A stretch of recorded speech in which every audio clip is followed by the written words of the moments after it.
Today, coffee is a multi-billion-dollar market. Let's talk about its benefits and potential harms. There are many different opinions on coffee, but we will now analyze them through a scientific lens. However, I must clarify that when we talk about coffee, we mean filtered coffee, not frothy, aromatic, or gourmet coffee drinks. Coffee stimulates the mind and boosts energy levels. When we think of coffee, caffeine is the first thing that comes to mind. Caffeine is the most widely used psychoactive, stimulant substance in the world. Once consumed, caffeine enters the bloodstream, reaches the brain, and triggers the release of hormones like dopamine and norepinephrine. These molecules speed up neural transmission, enhancing brain activity. Scientific studies show that after consuming coffee, people perform better on tests that measure attention, memory, and reflexes. Coffee has another fascinating effect. It helps burn fat. Studies suggest that coffee, when combined with exercise, can increase fat-burning rates by 3% to 10%. This is due to hormones released from the brain, known as lipolytic agents. Similarly, some scientific studies indicate that coffee consumption increases energy levels by around 10%. Another significant benefit of coffee is its ability to enhance physical performance. This effect is primarily due to the release of hormones like dopamine and norepinephrine, which not only accelerate metabolism, but also promote fat burning, releasing free fatty acids that can be used as energy. Thanks to these effects, physical performance can increase by up to 15%. This is why energy drinks contain high amounts of caffeine. Coffee is also rich in antioxidants. This may be surprising, but coffee contains high levels of polyphenol antioxidants, primarily chlorogenic acid and hydrocinamic acid. These antioxidants protect our cells against DNA damage and oxidation. Additionally, coffee contains essential micronutrients like magnesium, manganese, and iron, as well as B-complex vitamins B2, B3, B5, and potassium. Another interesting feature of coffee is its protective effect against Alzheimer's disease. Large-scale scientific studies have shown that regular coffee drinkers have a 60% lower risk of developing Alzheimer's. This effect is likely due to the increased brain activity from faster neural transmission. As mentioned earlier, coffee also has a protective effect against Parkinson's disease. Parkinson's occurs due to the weakening or death of dopamine-producing cells in the brain. As mentioned earlier, caffeine increases dopamine secretion in the brain, which may help protect against Parkinson's. Scientific studies have found that regular coffee drinkers have a 30% to 60% lower risk of developing Parkinson's, depending on the study. Coffee also provides protection against type 2 diabetes.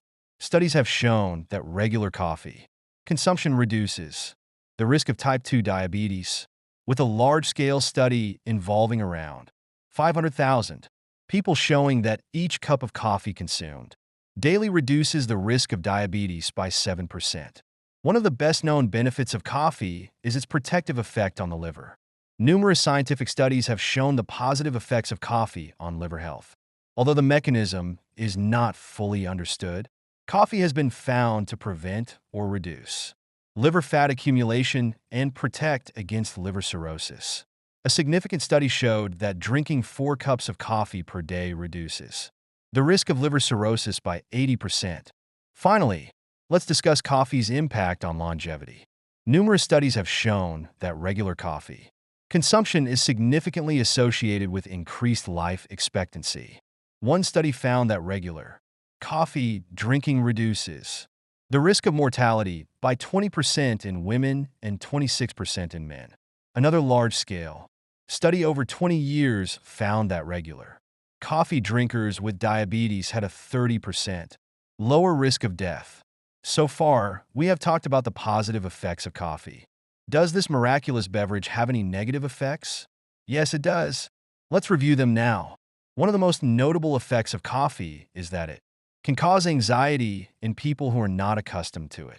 The stimulating effects of coffee on the brain can lead to a general sense of agitation or restlessness. However, this is not commonly observed in regular coffee drinkers.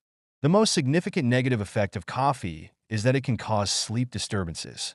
It is well known that drinking coffee, especially after a certain hour, can significantly affect sleep quality in people who are not used to it.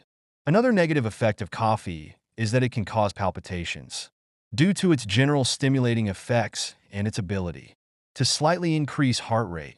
Some people may experience an increase in heart rate that is perceived as palpitations, which can be uncomfortable. Another potential side effect of coffee is increased blood pressure. As mentioned earlier, the secretion of hormones like norepinephrine and adrenaline from the brain has vasoconstrictive and blood pressure-raising effects. These fluctuations can be quite significant in people who do not regularly consume coffee. However, there is no scientific evidence that regular coffee consumption permanently raises blood pressure. Coffee can also cause hand tremors, especially in people who naturally have slightly trembling hands. In such cases, it may be advisable for coffee-sensitive individuals to avoid it. Surprisingly, coffee can also cause fatigue. When consumed, coffee usually leads to a burst of energy, but this increase can sometimes reverse and cause fatigue later. Caffeine can also cause frequent urination, especially in those not accustomed to it. Coffee consumption can lead to increased urine output due to dilation of the renal blood vessels and a slight rise in heart rate and blood pressure. This can make people feel the urge to urinate more frequently or even urgently. Finally, we can mention caffeine dependence. Caffeine is not a particularly strong addictive substance, but people who have been drinking coffee regularly for a long time may experience a sense of unease or fatigue if they cannot consume it at certain times, almost as if they were addicted. You might ask, how much coffee should we drink? In reality, there is no set amount. The American Dietetic Association suggests a maximum daily caffeine intake of 400 milligrams. A 150 milliliter cup of filtered coffee contains about 100 milligrams of caffeine. However, this does not mean that everyone can drink 4 cups of filtered coffee daily. For many people, this could be too much. On the other hand, some individuals can consume up to 1,000 milligrams of caffeine per day without experiencing any side effects. The effects generally depend on a person's constitution and how frequently they have consumed coffee over the years. Let's not forget that tea and cola drinks also contain a significant amount of caffeine. As for energy drinks, we don't even mention them. It's always best to avoid them. As with everything, moderation is key with coffee. Stay healthy, and see you soon. If you want to continue watching more videos like this, don't forget to subscribe to our channel and click the bell icon below to be notified of new videos. This way, you'll also be supporting us.